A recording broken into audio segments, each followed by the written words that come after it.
Tesla stock today had some very elevated option activity. It was also very positive. Now, Walmart CEO is coming out with somewhat of a dire warning for 2024. I think this is something we should pay attention to, and I want to give you guys an overview analysis of my expectation for 2024.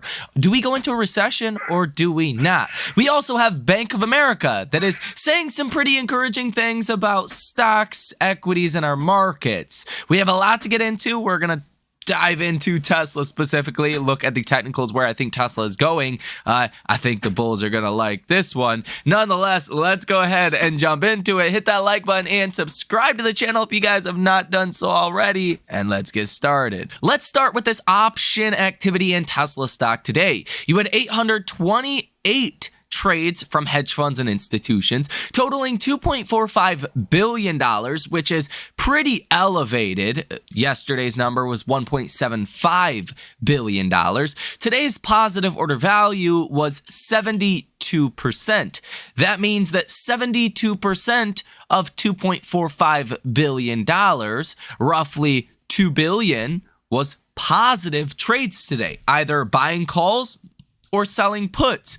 As we get closer to the start of 2024, this will be even more important to watch, because what we started to see today for Tesla is trading like a small and mid cap stock. It's trading as an interest rate sensitive name, not like an Apple, a Microsoft, even an Nvidia for that matter, that are really grouped in the big tech names that you probably don't want to own in 2024. You want to own interest rate sensitive names. So seeing this shift in Tesla today is exciting. Seeing this backed up by hedge funds and institutions putting on bullish trades is also exciting. Today, you had volume to the call side of 58.45%, volume to the put side of 41.55%. Now take a listen to what Jason Cammisa said about the Cybertruck on last call. Say goodbye to the 1,000 horsepower Hummer EV. That's Hagerty's Jason Cammisa racing the Tesla Cybertruck against a Hummer EV pickup. As you can see, not even close to a photo finish there. Cammisa posted his review of the Cybertruck on YouTube just a few days ago. The video has already been viewed more than 3.8 million times. Even Elon Musk posted part of Cammisa's video on X, used to be Twitter, now it's X. So does the Cybertruck live up to the hype? Let's ask Jason Cammisa, automotive journalist at Hagerty. Jason, thank you for being here. You look like you had fun there. That looked like a fun drive. There are some days at work that are much quicker and more fun than others, and that was definitely one of the fun ones. All right, so give me the thumbnail here. I mean, so much expectation and anticipation about this product because we've just really never seen any as big a gamble as this in the automotive space, maybe ever, and certainly not in the trucking space. What do you think? I mean, the long and short of it is that the Cybertruck made its debut on a stage and captivated the entire world because of how it looked. And Tesla could have just made a truck that looked like that. But what they did was reinvent basically how the automobile is constructed, how it's networked, how it's steered, and all these. They made all of these changes they didn't have to make that really advanced the art of the automobile. And that was the shock to me, because we'd have all, of course, seen it, and we decided whether we liked it or not based on what it looked like. And the great irony here is, even with a skin like that, it's actually what's underneath that's the most impressive. Someone like Jason that is pretty critical on a lot of different vehicles, the fact that he is talking up the Cybertruck so highly, well, I would say that's a pretty good sign as we are now starting to deliver these products. Now let's get into this somewhat dire warning from Walmart's CEO. Now I don't like to bring you all of the dire warnings out there because there's a lot of them each and every single day. But Walmart probably has the most clarity possible out of any other company on how the consumer is doing. So Walmart's CEO says consumers may not be as resilient next year, even as deflation starts to show. In a CNBC interview, Walmart CEO Doug McMillon said consumer spending is tougher to predict next year because of rising credit card balances and dwindling household bank accounts. Deflation has brought down the prices of some general merchandise items, such as toys, he said. Lower prices will mean Walmart and other retailers will have to drive more volume. Quote, "If we had been talking last spring or at the beginning of last year, I expected more softness by this time of the year than we're actually experiencing," he said. But McMillon added, "Next year's a different story." Deflation in some items is creating a new dynamic for Walmart, McMillon said. In general merchandise, the category that includes electronics, toys, and other non-food items, prices have dropped by about 5% compared with a year ago, he said. And that's not being reflected in the CPI data. So if Jerome Powell was listening to McMillon here, yeah, maybe he actually is. Maybe that's why the markets are pricing in 5 to 6 rate cuts next year. We'll talk about that a little bit more in depth later on throughout this video. But he says, for an example, this holiday season, Walmart has 25 toy items under $25, including a Hot Wheels car for $1.18, McMillon said. Prices in food categories are about where they were a year ago, though fresh foods tend to fluctuate, he said. McMillon said the company has seen the volume of its non-food sales start to come back. Back to school helped drive some of that rebound. It's going to be interesting to watch what happens in the general merchandise categories in the year ahead because prices are so much lower. Deflation or falling prices will bring tough comparisons for Walmart and other retailers. If each item costs less, companies will have to work harder to sell more items. McMillon said he's confident Walmart can drive growth, even in that environment. And he said shoppers need pressure on their budgets to ease too. Despite the challenges deflation would create for Walmart, we'd rather have lower prices than higher prices, he said. Okay, deflation is coming in 2024. That sounds like great news. And to some degree, for some people, that will be good news. But there's a problem with deflation. Deflation only happens during recessions. About 3% of all CPI reports over the last 100 years have been negative, where you've actually seen deflation. Out of all of those, pretty much every single one of them happened during a recession. So there's a very high correlation between deflation and recession. But specifically for next year, I think this time is infamously different because to some degree, we've been in a recession for 2 years now. It's just been a rolling recession with different categories, different products, different services, different areas of our economy. That's not to say we will not have a recession next year. It's possible we do have a recession. And if you are an equity investor, when we start going into a recession is when you'll get the crash. You're not going to get the huge market crash when we're in a recession. It happens usually right before or right when you go into a recession, but usually right before you actually go into a recession. Now, if it's like an 08 recession, like a deep recession, that's a different story, obviously. But any normal recessions that we have seen prior, you actually get the big market crash before a recession because markets are forward looking and it will become easy to see if we are heading into a recession. Now, what do I think? Well, next year is an election year. Now, during an election year, the worst thing that you can have happen is a recession. If people lose their jobs, they are not going to vote for you. We all know a certain someone wants to stay in office, so a certain someone does not get back into office. B-Man and T-Man here, okay? B-Man said today that the only reason he's running for re-election is so T-Man doesn't get the position.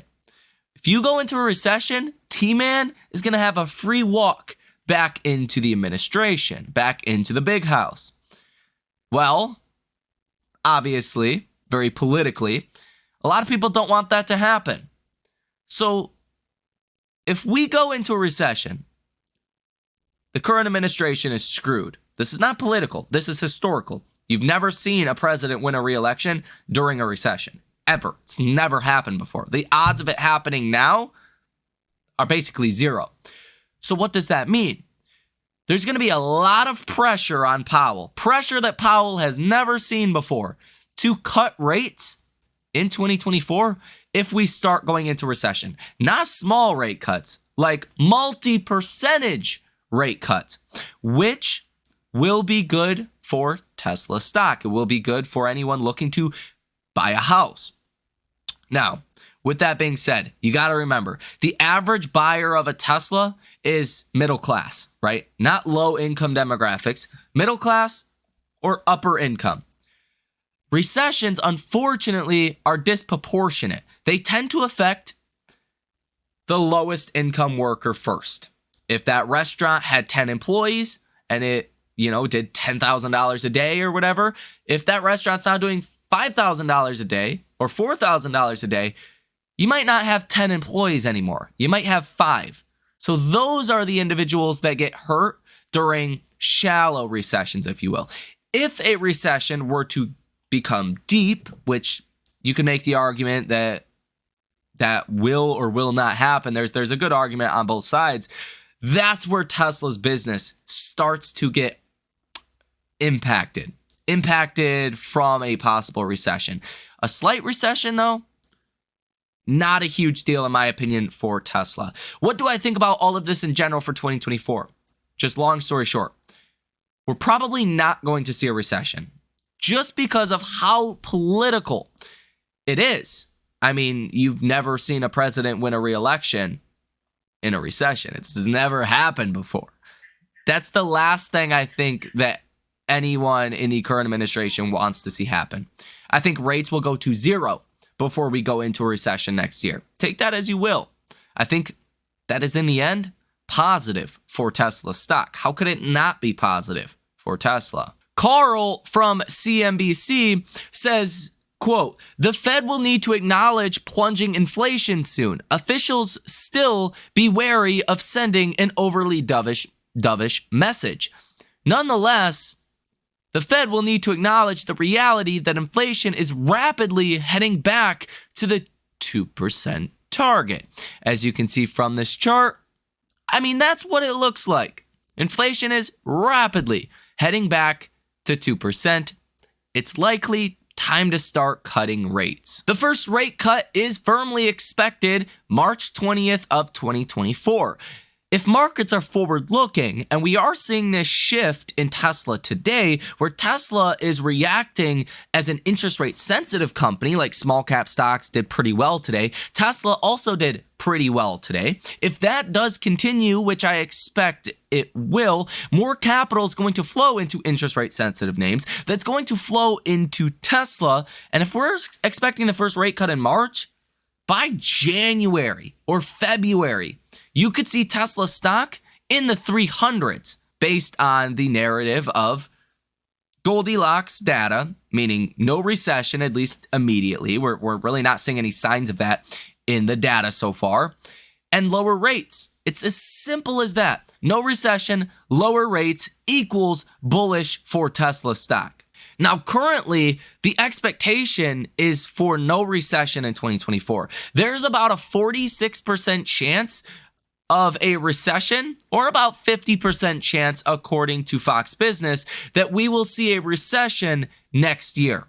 But most, politically neutral, or more neutral mainstream media and surveys are pointing to like a 45% chance of a recession next year. Fox tends to be a little bit more pessimistic. So I would say the general consensus is no recession for next year. Well, if you're expecting 5 or 6 rate cuts in 2024, that's great. No recession, 5 or 6 rate cuts, you could see Tesla at new all-time highs. If we go into a recession, you could see rates drop back to the 2 mark, in the 2 range, maybe in the 1 range again. 1.5%, maybe 1% for the Fed funds rate. That wouldn't surprise me by December of 2024. I actually think a recession could be a bigger problem in 2025. Carl also shares on X, B of A's eco research is a 24/7 endorphin drip, like pleasure drip. B of A's global research says the path to a soft landing keeps widening. They say, in other words, the data continues to favor Federal Reserve Governor Waller's soft landing argument. The job openings rate continues to fall without a meaningful rise in the unemployment rate, and inflation continues to ease despite healthy economic activity. And this is what you can see. The job postings from February 1st, 2020 versus the job openings from February of 2020.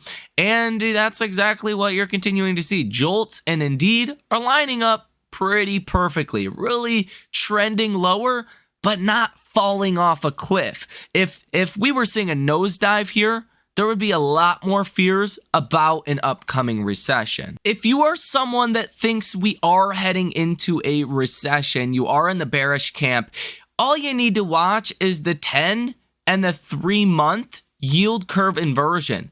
When you uninvert, that is right before you go into recession. Since 1990, it's been very clear, but from the 60s, I mean, it's always happened this way. When you actually go positive again, when you uninvert, that is when you head into a recession. Every single time since this was tracked from the 1960s, you've always went into a recession. If you look at today, the yield curve inversion, you're inverted 39 basis points. You've been inverted as far as the 10 and the 2-year yield curve since July 5th of 2022, over a year now, and you have not went positive again. Well, when you uninvert, that's when you can start to say, hey, are we heading into a recession? That's really where you want to pay close attention to the economic data. Ryan Dietrich posted on X, the S&P 500 was up more than 8% in November of 2023.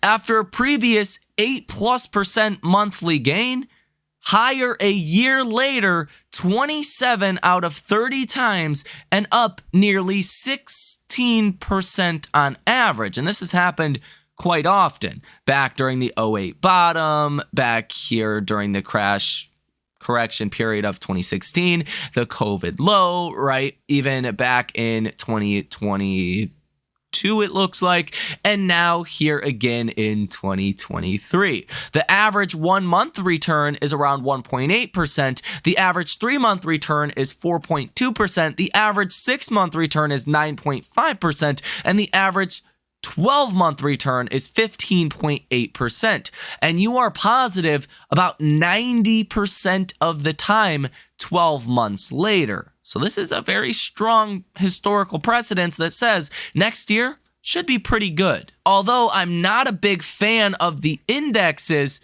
interest rate sensitive names should do very well in 2024. Tesla is by definition probably the most interest rate sensitive company that you can invest in. The Atlanta Fed GDP Now tracker has recently fallen quite a bit from the highs to the high of the estimate that was about 2.2% recently, down to about 1.2% now. So pretty interesting. As we get more economic data, this estimate will change. But blue chip consensus for GDP has actually been rising. So you're seeing a pretty weird divergence starting to form with the expectations for Q4 GDP. Tomorrow morning, we are going to get some economic data, including 7:30 in the morning Eastern Standard Time. The Challenger job cuts for November, you're expecting 40,000. I don't think that's going to be a huge data point, but it definitely could move markets. You want to watch the initial jobless claims. This is for the week of December 2nd. We're expecting 222,000. If you were to be going into a recession, you would likely see initial jobless claims spike beforehand. We really haven't seen a spike yet, but if I mean, any given week, you could start to see that, and that could turn into a negative or potentially positive catalyst. We'll have to wait and see. Wholesale inventories month over month will be a little bit more important. That comes out at 10 o'clock in the morning. And why is wholesale inventories kind of important? Well, inventories is a big number in the GDP report. So depending how this number comes out, it will affect the GDP estimates. Last month, you were positive 0.2%. This month, for October, you're expecting negative 0.2%. So that actually could be a little bit of good news. As long as it's not too negative, that could be positive. You're also going to get at 3 p.m. tomorrow consumer credit change. So are you seeing more credit being used out there? Well, we're expecting $9 billion of additional credit that was used in the month of October. Now, tomorrow, after trading is over, you're going to get a data dump from Japan. Now, Japan is the third largest economy in the world. They are the largest owner of U.S. treasuries.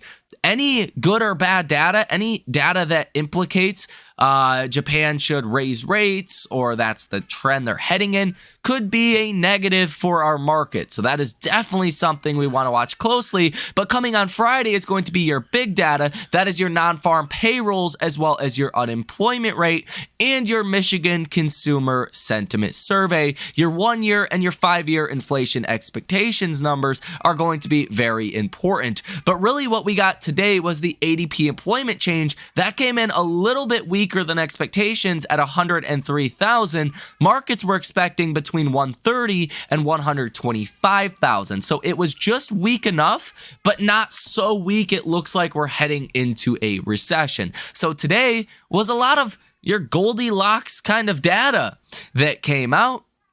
This caused interest rate sensitive names to move higher, as fears of a recession did subside at least a little bit. What I've started to hear a lot of people talk about as well is this $6 trillion currently in money market funds. Odds are you will start to see some of this get redeployed into our markets, small mid-cap stocks, and stocks like Tesla that are interest rate sensitive, as long as we avoid a recession. If we're not going to avoid a recession and we go into one, stocks like Apple, Microsoft, the stocks that did well over the last 12 months will probably do well. That's not the bet that I'm willing to make, especially considering next year is an election year, but you'll start to hear more people talk about money market funds and cash coming back into our markets. And let me tell you, that's something I expect to happen. And I think that could drive the next leg of the interest rate sensitive companies to move higher. If we look at Tesla stocks specifically and take a focus on the technicals, Tesla is obviously looking pretty dang bullish. You've been trading sideways ever since about November 13th, so almost a month now, really trading sideways, but you are slightly trending to the upside. We are having a little bit of trouble closing above that 100-day moving average at $243.92 per share. That's not exactly great. Tesla's about $3 lower than that currently, but it's not going to take a whole lot of new money or a whole lot of good data to send Tesla above this 100-day moving average. So I think it's only a matter of time that does happen. In the near term, the worst case scenario, you want to watch that 50-day moving average at $234.40. That would be a drop of about $6 from here to get there. That's not too unreasonable, but your 200-day moving average is going to provide a lot of support, and that is trending higher, currently at $224.57. So you are currently in a tight trading range on both sides here, to the upside and to the downside. It looks like you're likely to break to the upside. Now, if you do break to the upside, then you want to be watching this longer term downtrending line of resistance. This is a line that has connected all of the major rallies, the peaks, the all-time high level that you've seen back in 2021. This is a longer term trend, a multi-year trend. If you break out above that, then you're looking really good. And right now, Tesla's going to have to break above about $253 or so to break out above this. When you break out above this longer term trend, in my opinion, that's probably the confirmation that you need to go really long in Tesla. If you're on the fence right now, you don't know what to do, this would be the thing that I would be watching pretty carefully. If you break this, then you're probably heading into the mid 300s. 340, 350. If this does coincide with some of the first rate cuts and no recession, aka the soft landing, you could go even higher than that. So that's something I'm watching pretty closely here in the near term. If you look at other technical indicators like the RSI, that is at 55.08. So anything between 55 and 45, I tend to consider pretty neutral. So you're at the neutral end range, but a little bit closer to going into overbought territory. Overall, you could rally to 70, and that would take Tesla stock probably to around 260 if I were to imagine, breaking above that down trending long-term trend line. So I do think the RSI right now looks very good. The MACD is also trending to the upside. That is a good sign. The yellow line is above the blue line. Also a very good sign. So that is going to go ahead and do it for this video. Let me know what you think about all of this information down below in the comment section. What is your estimate for next year? Are we going into a recession? Have we already been in a recession? Maybe is next year going to be a better year than some people think? And what is your expectation for Tesla stock next year? Let me know all of that information down below in the comment section. In the meantime, hit that like button and subscribe to the channel if you guys want to come trade with us live in real time. Link down below in the description of this video. Thank you for watching. Enjoy the rest of your day, and I will see you in the next one.